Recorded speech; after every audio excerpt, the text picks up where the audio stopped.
Sedang asik mengisap ganja, 3 sekawan AF, AD, dan DS tiba-tiba digerebek anggota Polsek Kemuning. Kapolsek Kemuning AKP Robert P. Sihombing mengatakan, penangkapan ketiganya berawal dari informasi masyarakat tentang sekelompok pemuda yang sering melakukan pesta narkoba di kawasan tersebut. Saat digerebek, memang benar mereka sedang melakukan pesta ganja dan langsung dilakukan penangkapan.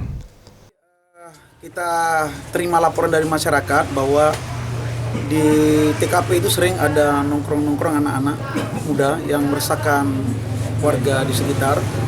Kemudian sering mengisap narkoba. Kemudian anggota dari Reskrim mengecek informasi tersebut. Dan pada saat anggota Reskrim ke TKP, betul ternyata ada sekumpulan anak-anak muda.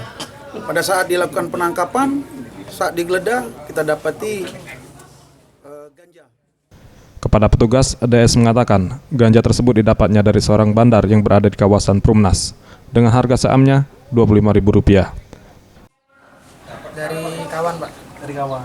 Sudah lama ganja ini? Baru setahun setengah, Pak. Setahun setengah. Belinya berapa? Rp25.000, Pak.